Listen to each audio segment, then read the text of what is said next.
Itoophiyaa keessa teessanii maaster kaardii akka argachuu dandeessan ni beektu. Qarshii onlaayinii irratti hojjetan itti baasuu dandeessanii fi onlaayinii irratti mi'oota garaagaraa kan itti ajajuu dandeessan. Fakkeenyaaf AliExpress, Temu, Alibaba, Shein fi kan kana fakkaatan irraa onlaayinii irratti kan qarshii itti ajajuu dandeessan. Maaster kaardii akkamitti akka baasuu dandeessan viidiyoo kiyyaarraatiin kanan isinitti muca. Maaster kaardii sanis baastanii akkamitti doolara keessan top up yookiin itti galchuu akka dandeessan viidiyoo kiyyaarraatiin kanan isinitti muca. Akkam jirtu kabajamtootaaf daawwattoota chaanaala kiyya. Chaanaala kiyyaarraatiin akkaataa maaster kaardii Itoophiyaa keessatti akka itti baasuu dandeenyuu fi qarshii akkamitti akka itti galchuu dandeenyu kanan isinitti agarsiisudha.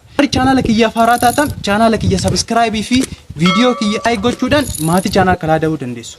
Namoonni baay'ee viidiyoo kiyya ilaalaa jirtu garuu chaanaala kana subscribe hin goone warri haaraa taatan chaanaala kiyya subscribe gochuudhaan maatii chaanaala kanaa ta'a.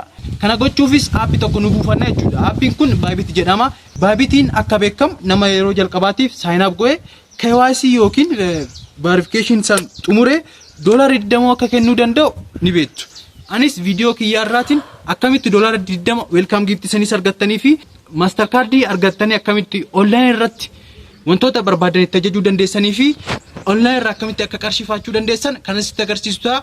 Isa description irra isin kaa'a yookiin karaa Play Store keenyaa deemuudhaan Bybit jennee sarrachuudhaan ni arganna. So guys, erga appicha Play Store irraa buufannee booda appii kana cuqaasuudhaan karaa appicha seennaa jechuudha. Sign up or login kan jedhu kana nu fidaa isa gadi cuqaasuudhaan referral koodii nu fidaa jechuudha. Iddoo kanatti akka welcome gift yookiin new user jedhee doolaara 20 akka nu kennuuf maal goona isa kana itti galchinaa jechuudha. Isa kana itti galchuu qabna jechuudha. Koodii asirratti isin argisiisu kana koodii DVD DO44 kana itti galchine Gmail keenya immoo karaa gubbaatiin itti galchine submit yookiin sign up now jennaan jechuudha. Achiin puzzle akkanaa nu fida. Puzzle kana immoo iddoo kanatti ni sirreessina jechuudha. Achiin automatically karaa kanatti nu laawur godha jechuudha. So erga akkana goone booda wannoo sila itti galchine saniin Gmail sila itti galchineen koodii nu ergaa jechuudha. Koodii keenya akkanatti copy gochuudhaan achirra deemnee paste ni goona jechuudha. So guys, erga bifa kana karaa kanatti nu fide booda maayinni passwordii nuti irraafachuu hin qabnu hanga asirra jiru hundumaa magareessutti passwordii irraafachuu hin qabne itti galchuu qabna. Maaliif karaa fuulduraattis waan nu gaafatuuf jechuudha. Eejeni guys, regress successful nun jedhara jechuudha. Amma erga regress successful nun jedhe booda verification ID galchina jechuudha. Kana jechuunis national ID keenyaan KYC xumuruudha jechuudha. Nuti ID card kan jedhu kana tuquudhaan verify now kan jedhu kana tuquudhaan bifa kanaan submit jennee tuqnaa jechuudha. So erga submit jennee tuqnee booda xiqqoo ishee akkanatti nu tursiisuudhaan maal nu fidaa wantoota garaagaraa nu fidaa jechuudha. Kana jechuunis wantoota kana dubbistanii continue jechuun irraafatina jechuudha. Wantoota dhufuu kana continue jechuun irraafatina. So bifa kana erga continue jennee booda maanni email silatti galchine san deebisaa itti galchaa nuun jedha. Email silatti galchine san deebisnee itti galchinaa jechuudha.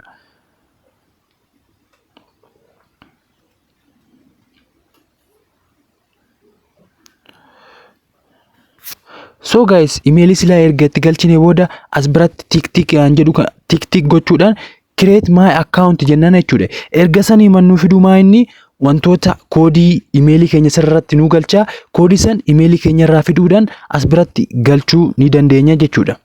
Kana gochuufis karaa Gmail keenya deemuudhaan koodii achirra jiru achitti finnee sitti galchina. Achiin continue jennaani. Achiin maal nu fidaa national ID front of national ID jee fundura national ID keenya jechuudha. Bifa kanaan akkanatti jala qabnee ni kaasna. Erga sanii immoo retake photo jechuudhaan duuba national ID keenya bifa kanaan kaasna jechuudha. So guys, inni automatically documenticha karaa wannootti nu galchaa jechuudha. Asii maal goona amma upload go'ee automatically documenticha nu upload gochaa jira jechuudha. Kan amma nu gochuu qabnu maayinni karaa face recognition irratti nu fida jechuudha. Nuti amma fuula keenyatti galuudhaan automatically fuula keenyatti gochuudhaan karaa face recognition keenyatti ni geessina jechuudha. So guys, erga bifa kanaan information yan isiniin jedhu kanaan erga isaan kana hundumaa xumurtanii booda maanni hanga daqiiqaa 5 illee nutti faatu jechuudha. Daqiiqaa 5 daqiiqaa 6 booda maanni wantoota akkanaa Gmail keenya irratti you have created successful ID kee bifa kanaan xumurteeraa sii gaheeraa siin jedha jechuudha. So guys, akkuma argitanitti erga successful jedhee nuuf fide booda maa inni karaa Bybit keenyatti deebinaa jechuudha. Kana gochuuf isa mamanti nuti gochuu qabnu maa inni master card baafannaa jechuudha. Master card keenyas baafachuudhaaf karaa home jedhu tuqaasuudhaan iddoo kanatti iddoo card nu jedhu nuufaa jechuudha. So bifa mallattoo card jedhu san tuqaasuudhaan bifa kana activate card kan jedhu san nu tuqaastu jechuudha. Bifa kanaan virtual card keenya nuufaa as biratti residence keenya Itoophiyaa jee nu fideera. Bifa kanaaf kan argamu maanni visa platinum card yeroo kanaan argama jedha. Okay, next jennaan jechuudha. So bifa kanaan load godheetuma Gmail silatti galmeessine keenya nu fida. Nuti as bira kan gochuu qabnu maanni iddoo kanatti goone continue jechuudha. So as birattis kan dagachuu qabne maanni achi referral code keenyatti galchine continue jechuu keenya hin dagannu. As biratti virtual card apply under review jee jechuudha.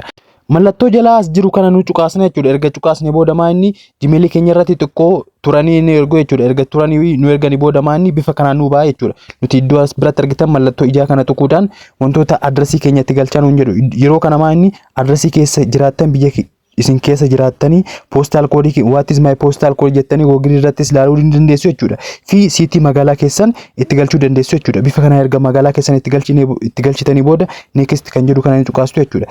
Area code kan jedhu kana maanni yeroo Itoophiyaa 2519 waan ta'eef mallattoo iddoo kana tuquudhaan area code keessan Itoophiyaa kan jedhu kana ni filattu jechuudha.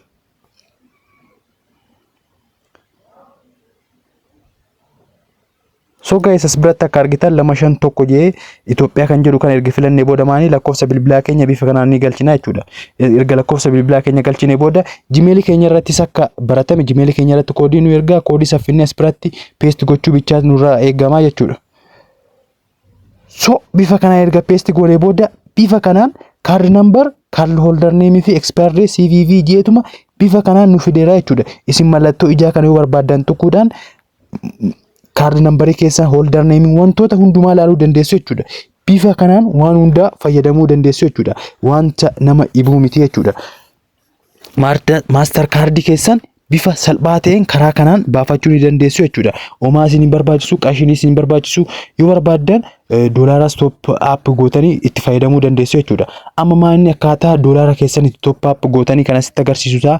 Isa kana kan nu barbaachisu maanni appii Bitget kan jedhu tokko nu barbaachisu jechuudha. Appii san Play Store irra deemuudhaanis buusuu ni dandeessu jechuudha. So guys, maanni as biratti bifa kanaan appii san Bitget kan jedhu san erga buufattanii booda sign up gochuun isinirra jiraata jechuudha. Sign up gochuun keessan gochuun baay'ee nama nibu viidiyoo isinitti agarsiisara jechuudha. Bifuma viidiyoo fuulduraa saniin bifuma sana jechuudha. Baay'ee waan nama ibuu miti. Sign up kan wantoota nu fidisan akkanatti bifa kanaan itti galchinaa jechuudha. Viidiyoo kana ilaaluudhaan master card national ID keessan isin gaafata. National ID keessan bifa kanaan front ID fi duuba isaas bifa kanaan akkanatti itti galchuudhaan wanta upload jedhu process isaa jechuudha. Isuma isaa wajjin tokko waan ta'eef kana isinitti viidiyoo kiyya isinitti dheeressu kana dafeetaniin akka speed irra go'e isin wannoo ji'a bifa saniin wannoo nu ergaa akkuma argitan kana koodii silkii keenya irratti nu ergaa koodii saffidanii asirratti ni galchitu. Steepii dura isinitti agarsiisa irraa homaa addan qabu jechuudha. Aappii kana erga KYC hundumaa national ID keessaniin verify gootanii booda maanni doolaara bituuf kan isin barbaachisu akkuma aappii kana irra galtanii mallattoo deposit isin ufa mallattoo deposit an jiru sadi tuquudhaan P2P jalatti isin ufa jechuudha. Mallattoo erga P2P tuqxanii booda maanni wantoota akkana lakkoofsa keessan galchaa isiniin jedhee bifa kana isinitti agarsiisa jechuudha. Kana bifa duraan isinitti agarsiise isa sanarratti isinitti agarsiise jedheetaniin isinitti agarsiisuu ise. So bifa kanaan erga wantoota kana xumurtanii booda maanni doolaara tokko as biratti akka argitan bifa kanaan bitamaa jechuudha. Asirraa bittanii achitti karaa sanitti dabarsitanii achirratti gurguruu ni dandeessu jechuudha. Kun bifa salphaadha. Bifa kanaan doolaara asirraa erga doolaara asirraa bittanii booda fi haala bittaniis hundumaa isinitti akka agarsiisuu barbaadan channel kana subscribe, video kana like godhaati. Comment irrattis na beeksisaa nu hojjaa comment irrattis na beeksisaa ani viidiyoo itti fuutti doolaara asirraa binne karaa Bybit keenyatti dabarsine rewardii doolaara 20 sanis akkaataa itti faachuu dandeenyu hundumaa waliigalatti kanan isinitti agarsiisu ta'a. Warri channel kanaaf haaraa taatan channel kana subscribe go'a. Horaa deebana galatooma.